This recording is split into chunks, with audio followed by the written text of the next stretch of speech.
Support ಇದೆ ಅಣ್ಣ.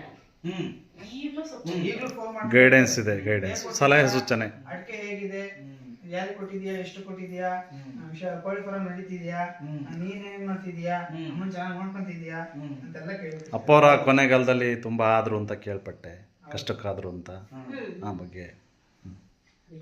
ಅಮ್ಮ ಬೆಳವಾಡಿಯಲ್ಲಿ ಸರ್ ಇದ್ದು ನಂತರ ಇಲ್ಲಿಗೆ ಬಂದ್ರಿ, ಆದ್ರೂ ಸಹ ಬಿಡಲಾರದಂತಹ ಅನುಬಂಧ ಬೆಳವಾಡಿಯೊಂದಿಗೆ ನಿಮ್ಗೆ ಸದಾ ಇದೆ. ಅಲ್ಲಿನ ಒಂದು ಮಧುರ ಕ್ಷಣಗಳನ್ನ ನೆನ್ಕೊಂಡು ಇವತ್ತು ರೋಮಾಂಚನಗೊಳ್ತೀರಾ. ಆಮೇಲೆ ತಮ್ಮ ಅಭಿಪ್ರಾಯ ನೀವೇ ತಿಳಿಸಿದಾಗೆ ನಮ್ಗೆ ಅಲ್ಲೊಂದು ಏನಾದ್ರೂ ಸೈಟ್ ಸಿಕ್ಕಿದ್ರೆ ಮನೆ ಕಟ್ಕೊಂಡು ಅಲ್ಲೇ ಇರ್ಬೇಕು ಅನ್ನೋ ಒಂದು ಆಸೆಯನ್ನು ತಾವು ವ್ಯಕ್ತಪಡಿಸಿದ್ದೀರಾ ಇವತ್ತು. ಅರ್ಧ ಎಕರೆ ಇದ್ರು, ಅರ್ಧ ಎಕರೆ ತೋಟ ಸಿಕ್ಕಿದ್ರು ಕೂಡ, ಜಮೀನಲ್ಲಿ ಒಂದ್ ಮನೆನೇ ಸಿಕ್ಕಿದ್ರು ಅಲ್ಲಿ ಇರ್ಬೇಕು, ಹೋಗಿ ಬಂದು ಮಾಡ್ಲಿಕ್ಕಾದ್ರೂ ಒಂದ್ ಮನೆ ಬೇಕು ಅಂತ ಆಸೆ ಪಡ್ತಿದೀವಿ. ಇದೆ ಅಲ್ಲಿನ ಬೆಳವಾಡಿ ಮೇಲಿನ ಪ್ರೀತಿ, ಅಲ್ಲಿನ ಋಣ ನಮ್ಮನ್ನ ಬಿಟ್ಟು ಹೋಗ್ತಾ ಇಲ್ಲ. ಹಾಗಾಗಿ ನಮಗೆ ಏನಾದ್ರೂ ಒಂದು ಮಾಡ್ಲೇಬೇಕು ಅನ್ನೋದು ಬಹಳ ಆಸೆ ಇದೆ. ಅಲ್ಲಿ ನೀರಿಗೆ ಬರಗಾಲ ಇರ್ಬೋದು, ಪ್ರೀತಿ ಬರಗಾಲ ಇಲ್ಲ ಅನ್ನೋದು ಅದಂತೂ ನಿಜ. ಅದು ಈಗಲೂ ಇದೆ ಮನ್ಸಲ್ಲಿ. ನೀರಿಗೆ ಬರಗಾಲನ ಇಲ್ಲ ಅಂತ ಹೇಳಲ್ಲ, ಅದು ಪ್ರೀತಿ ಬರಗಾಲ ಇಲ್ಲ. ಹಳುಬ್ರೆ ಅಂತಲ್ಲ, ಹೊಸಬ ಎಲ್ಲರೂ ಪ್ರೀತಿಯಿಂದ ಕಾಣ್ತಾರೆ, ಈಗಲೂ ಕಾಣ್ತಾ ಇದ್ದಾರೆ ನಮ್ಗೆ. ನಾವು ಬರ್ತೀವಿ, ಗಣಪತಿ ಸೇವೆ ಮಾಡ್ಕೊಂಡ್ ಬರ್ತೀವಿ, ನಮ್ ಕಂಡವ್ರ ಮನೆಗೆಲ್ಲ ಹೋಗಿ ಬರ್ತೀವಿ. ಪ್ರೀತಿ ವಿಶ್ವಾಸ ಇದೆ. ಅಲ್ಲೊಂದ್ ಜಮೀನ್ ಏನಾದ್ರು ಸಿಕ್ಕರೆ ನಾವು ಅಲ್ಲೇ ಒಂದ್ ಮನೆ ಕಟ್ಟಿ ಹೋಗಿ ಬಂದು ಮಾಡ್ಲಿಕ್ಕೆ ಅವಕಾಶ ಕೊಟ್ರೆ ಇರ್ತೀವಿ.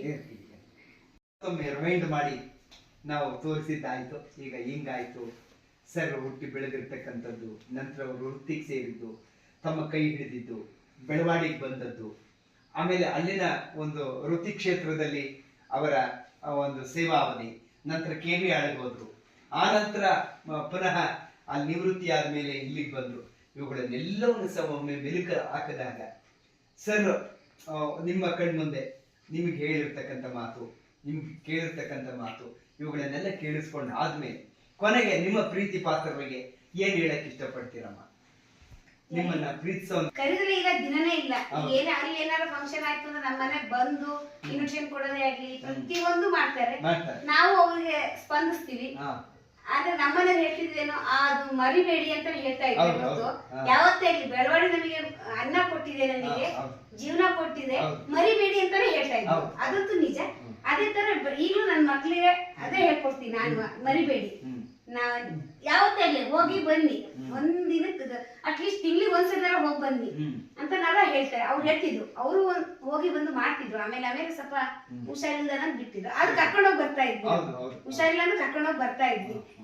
ಎಲ್ಲರೂ ಇವರಪ್ಪ ಚಂದ್ರನೇ ಆಗ್ಲಿ, ಕನಕಿ ಚಂದ್ರನೇ ಆಗ್ಲಿ, ನಾಗಣ್ಣ ಲಕ್ಷ್ಮಿ ಆಗ್ಲಿ, ಅವರೆಲ್ಲರನ್ನು ಮಾತಾಡ್ಸ್ಕೊಂಡೇ ಬರೋದು. ನಾವು ಎಲ್ಲಾರು ಮಾತಾಡ್ಸ್ಕೊಂಡು ಚೆನ್ನಾಗಿದ್ದೇವೆ ಮಾತ್ರ ಬಂದು.